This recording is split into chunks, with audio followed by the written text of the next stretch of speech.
Thank you, thank you. Thank you, everybody. Thank you.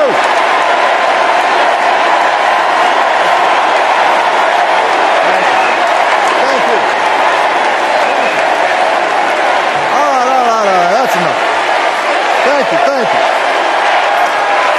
Chicago! It's good to be home. It is good to be home, and I don't know about you, but I'm feeling fired up.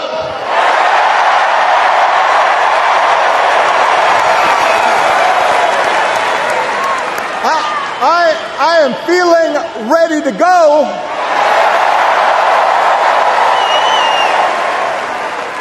Even if I am the only person stupid enough to speak after Michelle Obama.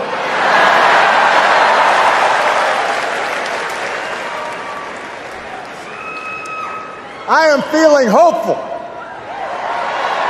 because this convention has always been pretty good to kids with funny names who believe in a country where anything is possible. Because we have a chance to elect someone who has spent her entire life trying to give people the same chances America gave her.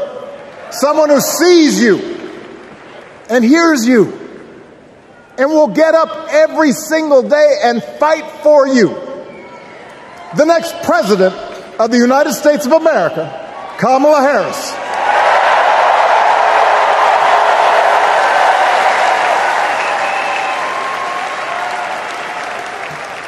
It's been 16 years since I had the honor of accepting this party's nomination for president. And I know that's hard to believe because I have not aged a bit. But it's true. And looking back, I can say without question that my first big decision as your nominee turned out to be one of my best. And that was asking Joe Biden to serve by my side as vice president.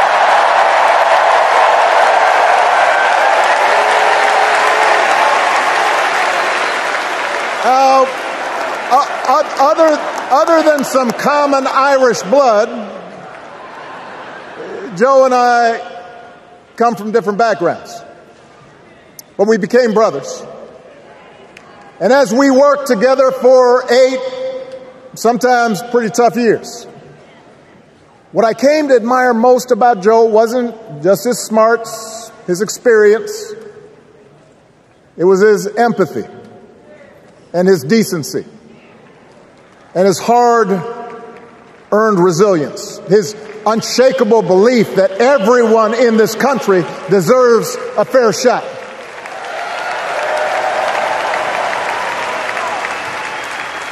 And over the last 4 years, those are the values America has needed most. At a time when millions of our fellow citizens were sick and dying, we needed a leader with the character to put politics aside and do what was right. At a time when our economy was reeling, we needed a leader with the determination to drive what would become the world's strongest recovery. 15 million jobs, higher wages, lower health care costs. At a time when the other party had turned into a cult of personality, we needed a leader who was steady and brought people together and was selfless enough to do the rarest thing there is in politics, putting his own ambition aside for the sake of the country.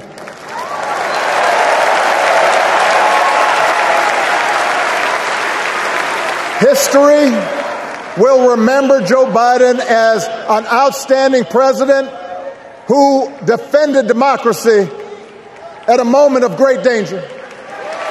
And I am proud to call him my president, but I am even prouder to call him my friend.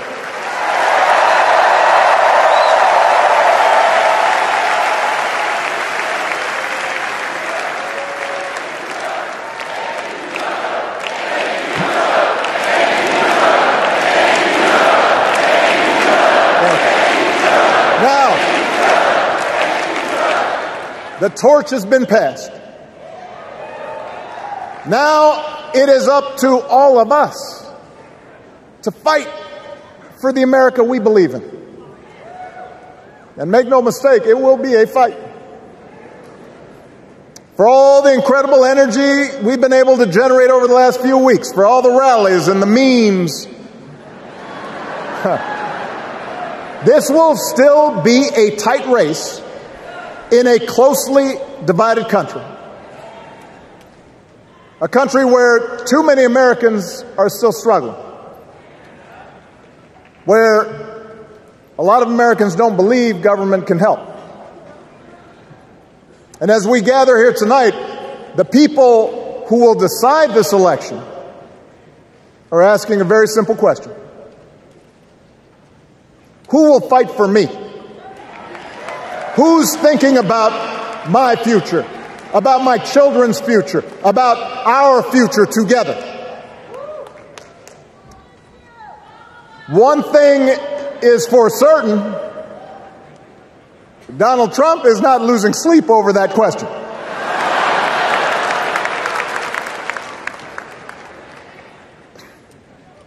Here's a 78-year-old billionaire who has not stopped whining about his problems since he rode down his golden escalator 9 years ago. It has been a constant stream of gripes and grievances that's actually been getting worse now that he's afraid of losing to Kamala.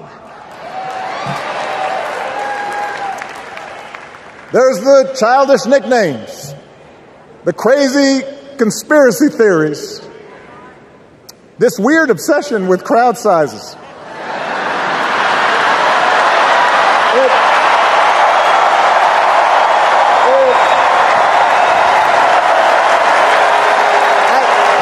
It just goes on and on and on. The other day I heard someone compare Trump to the neighbor who keeps running his leaf blower outside your window every minute of every day.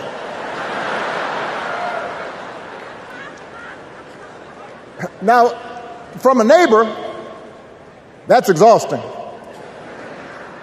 From a president, it's just dangerous. The truth is, Donald Trump sees power as nothing more than it means to his ends. He wants the middle class to pay the price for another huge tax cut that would mostly help him and his rich friends. He killed a bipartisan immigration deal written in part by one of the most conservative Republicans in Congress that would have helped secure our southern border because he thought trying to actually solve the problem would hurt his campaign. He doesn't. Do not boo. Vote.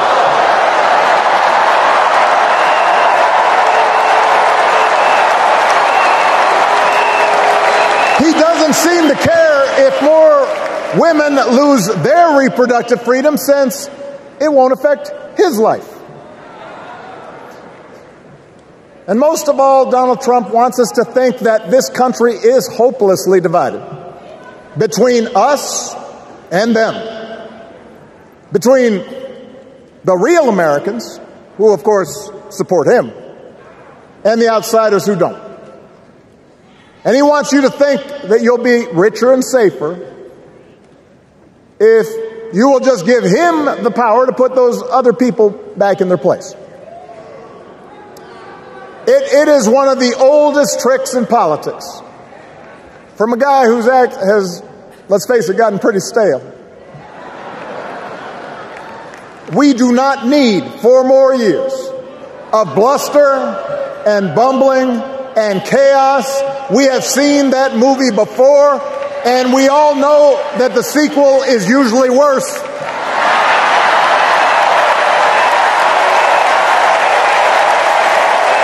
America's ready for a new chapter.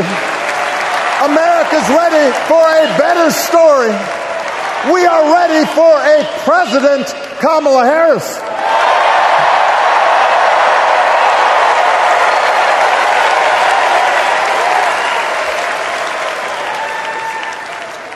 And Kamala Harris is ready for the job. This is a person who has spent her life fighting on behalf of people who need a voice and a champion. As you heard from Michelle, Kamala was not born into privilege. She had to work for what she's got. And she actually cares about what other people are going through. She's not the neighbor running the leaf blower. She's the neighbor rushing over to help when you need a hand.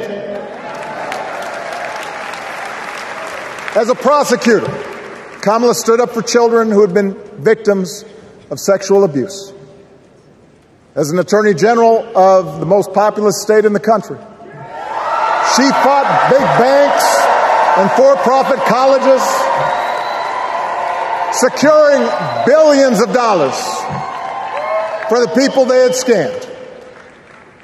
After the home mortgage crisis, she pushed me and my administration hard to make sure homeowners got a fair settlement. Didn't matter that I was a Democrat. Didn't matter that she had knocked on doors for my campaign in Iowa. She was going to fight to get as much relief as possible for the families who deserved it.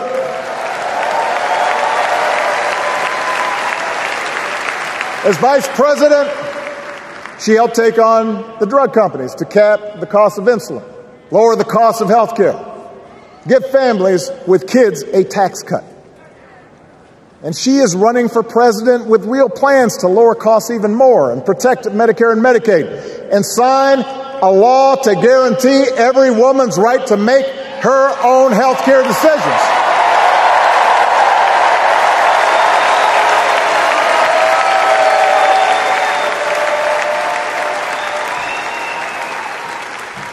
In other words, Kamala Harris won't be focused on her problems.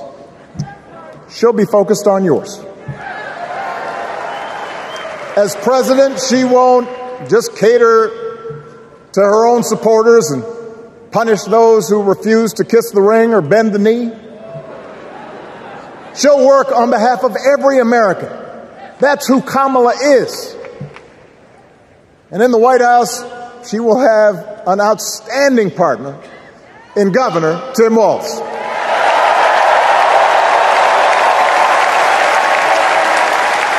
Let me tell you something. Let me tell you something. I love this guy. Tim is the kind of person who should be in politics. Born in a small town, served his country, taught kids, coached football, took care of his neighbors. He knows who he is, and he knows what's important. You can tell those flannel shirts he wears don't come from some political consultant. They come from his closet, and they have been through some stuff.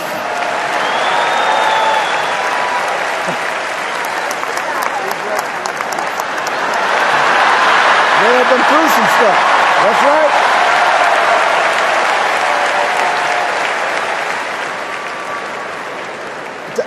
right. Together, Kamala and Tim have kept faith with America's central story. A story that says we are all created equal. All of us endowed with certain inalienable rights, that everyone deserves a chance, that even when we don't agree with each other, we can find a way to live with each other. That's Kamala's vision. That's Tim's vision. That's the Democratic Party's vision. And our job over the next 11 weeks is to convince as many people as possible to vote for that vision. Now, it won't be easy. The other side knows it's easier to play on people's fears and cynicism, always has been. They will tell you that government is inherently corrupt, that sacrifice and generosity are for suckers. And since the game is rigged, it's okay to take what you want and just look after your own. That's the easy path. We have a different task. Our job is to convince people that democracy can actually deliver. And in doing that, we can't just point to what we've already accomplished. We can't just rely on the ideas of the past. We need to chart a new way forward to meet the challenges of today. And Kamala understands this. She knows, for example, that if we want to make it easier for more young people to buy a home, we need to build more units and clear away some of the outdated laws and regulations that made it harder to build homes for working people in this country. That is a priority, and she's put out a bold new plan to do just that.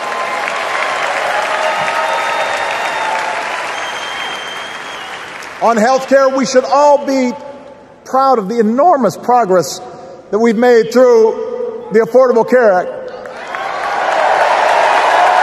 providing millions of people access to affordable coverage, protecting millions more from unscrupulous insurance practices. I noticed, by the way, that since it's become popular, they don't call it Obamacare no more.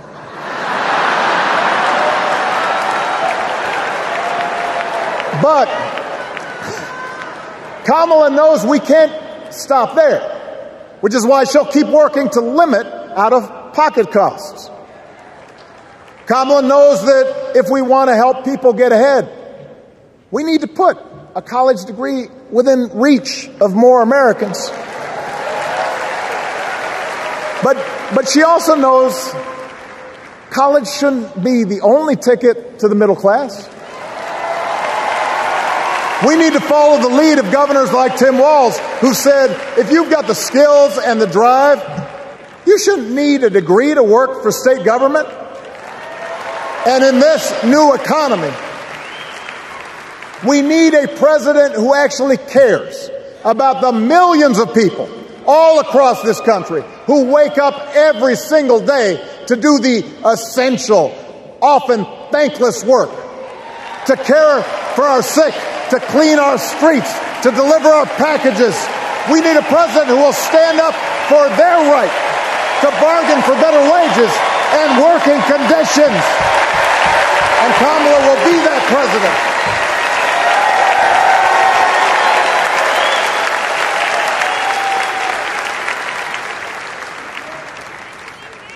Yes, she can.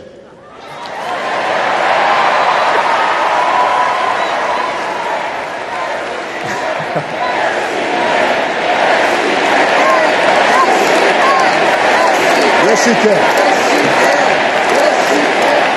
A Harris-Walz administration can help us move past some of the tired old debates that keep stifling progress. Because at their core, Kamala and Tim understand that when everybody gets a fair shot, we are all better off. They understand that when every child gets a good education, the whole economy gets stronger. When women are paid the same as men for doing the same job, all families benefit.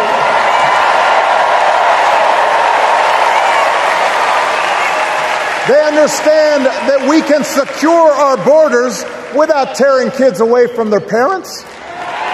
Just like we can keep our streets safe while also building trust between law enforcement and the communities they serve and eliminating bias, that will make it better for everybody.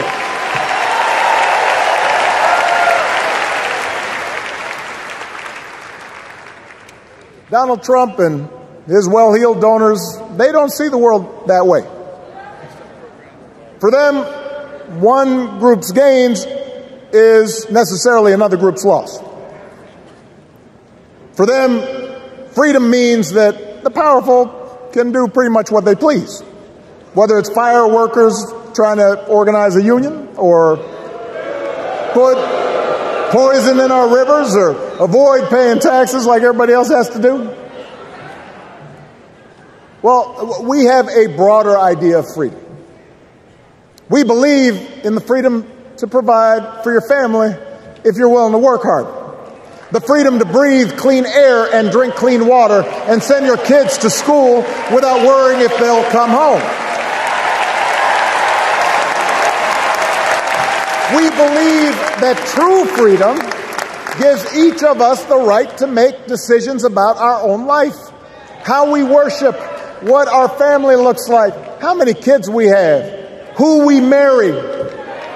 And we believe that freedom requires us to recognize that other people have the freedom to make choices that are different than ours. That's okay.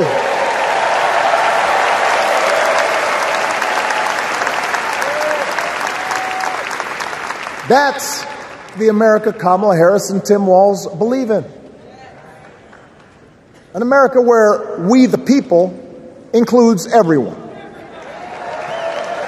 Because that's the only way this American experiment works. And despite what our politics might suggest, I think most Americans understand that. Democracy isn't just a bunch of abstract principles and dusty laws in some book somewhere. It's the values we live by. It's the way we treat each other, including those who don't look like us, or pray like us, or see the world exactly like we do.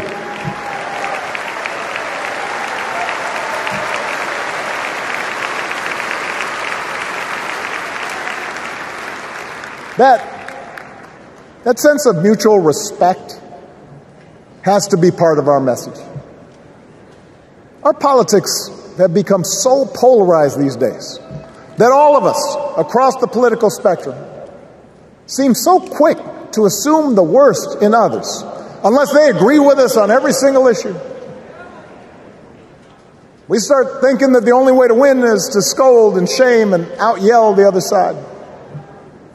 And after a while, regular folks just tune out, or they don't bother to vote. Now, that approach may work for the politicians who just want attention and thrive on division, but it won't work for us. To make progress on the things we care about, the things that really affect people's lives, we need to remember that we've all got our blind spots and contradictions and prejudices, and that if we want to win over those who aren't yet ready to support our candidates, we need to listen to their concerns and maybe learn something in the process. After all, if a parent or grandparent occasionally says something that makes us cringe, we don't automatically assume they're bad people. We recognize that the world is moving fast, that they need time and maybe a little encouragement to catch up. Our fellow citizens deserve the same grace we hope they'll extend to us.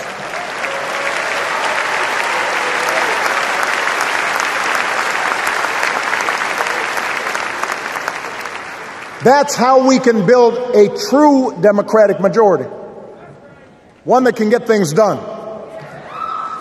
And by the way, that does not just matter to the people in this country. The rest of the world is watching to see if we can actually pull this off.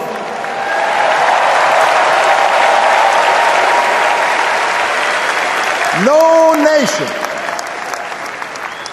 no society has ever tried to build a democracy as big and as diverse as ours before.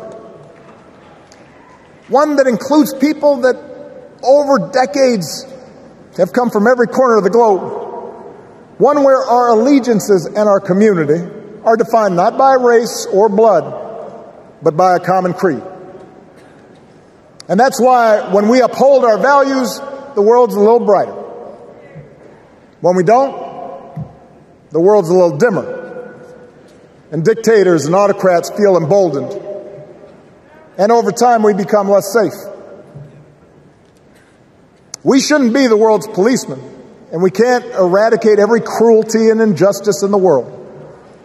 But America can be and must be a force for good. Discouraging conflict, fighting disease, promoting human rights, protecting the planet from climate change, defending freedom, brokering peace. That's what Kamala Harris believes, and so do most Americans.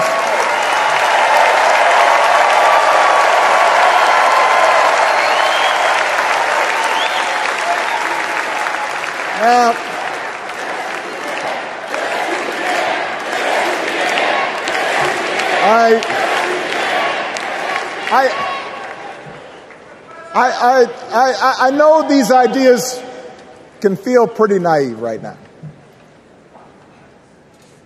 We live in a time of such confusion and rancor, with a culture that puts a premium on things that don't last. Money, fame, status, likes.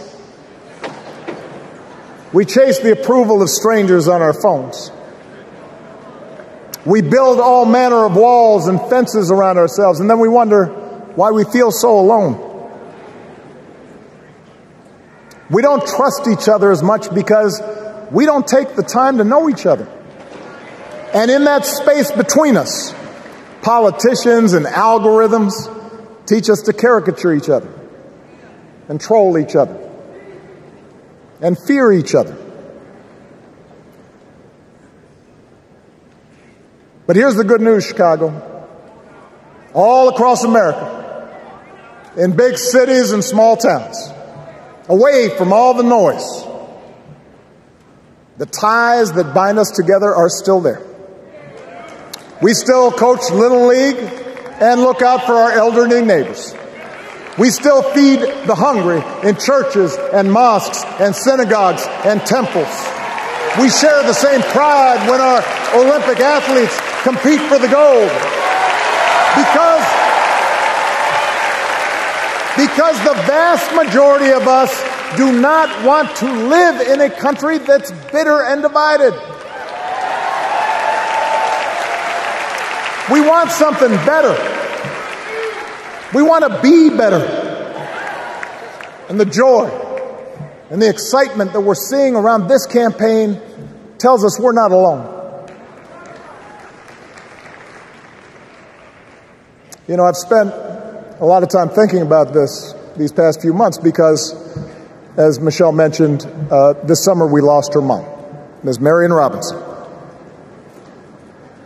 And I don't know that anybody has ever loved their mother-in-law any more than I love mine. Mostly it's because she was funny and wise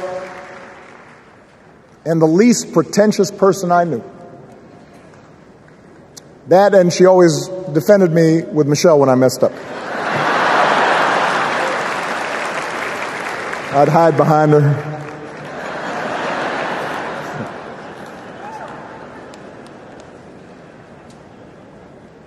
But I also think one of the reasons Mary and I became so close was she reminded me of my grandmother, the woman who helped raise me as a child. And on the surface, the two of them did not have a lot in common. One was a black woman from right here, south side of Chicago, right down the way. Went to Englewood High School. The other was a little old white lady born in a tiny town called Peru, Kansas. Now, I know there aren't that many people from Peru. And yet they shared a basic outlook on life. They were strong, smart, resourceful women, full of common sense, who, regardless of the barriers they encountered, and women growing up in the 40s and 50s and 60s, they encountered barriers. They still went about their business without fuss or complaint and provided an unshakable foundation of love for their children and their grandchildren. In that sense, they both represented an entire generation of working people who, through war and depression, discrimination and limited opportunity, helped build this country. A lot of them toiled every day at jobs that were often too small for them and didn't pay a lot. They willingly went without just to keep a roof over the family's heads, just to give their children something better. But they knew what was true.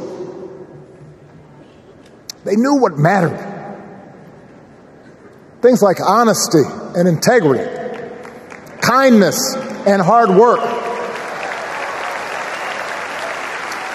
They weren't impressed with braggarts or bullies. They didn't think putting other people down lifted you up or made you strong. They didn't spend a lot of time obsessing about what they didn't have. Instead, they appreciated what they did. They found pleasure in simple things. A card game with friends, a good meal, and laughter around the kitchen table. Helping others. And most of all, seeing their children do things and go places that they would have never imagined for themselves.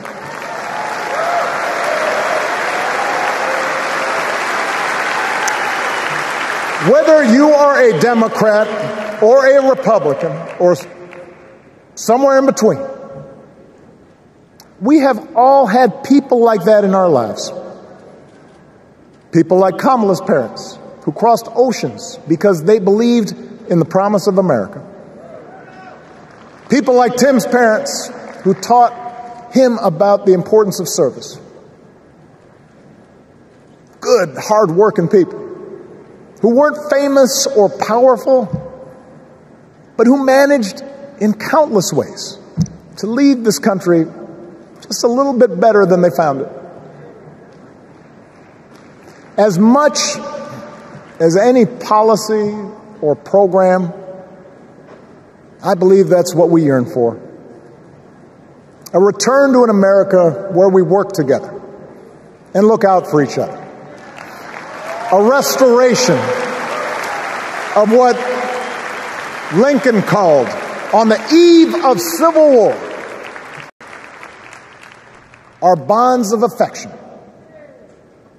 An America that taps what he called the better angels of our nature. That is what this election is about.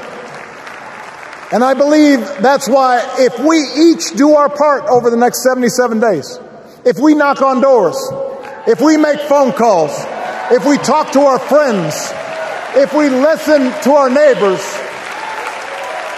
if we work like we've never worked before, if we hold firm to our convictions, we will elect Kamala Harris as the next President of the United States, and Tim Walz as the next Vice President of the United States. We will elect leaders up and down the ballot who will fight for the hopeful, forward-looking America we all believe in, and together we too will build a country that is more secure and more just, more equal, and more free. So let's get to work. God bless you. And God bless the United States of America.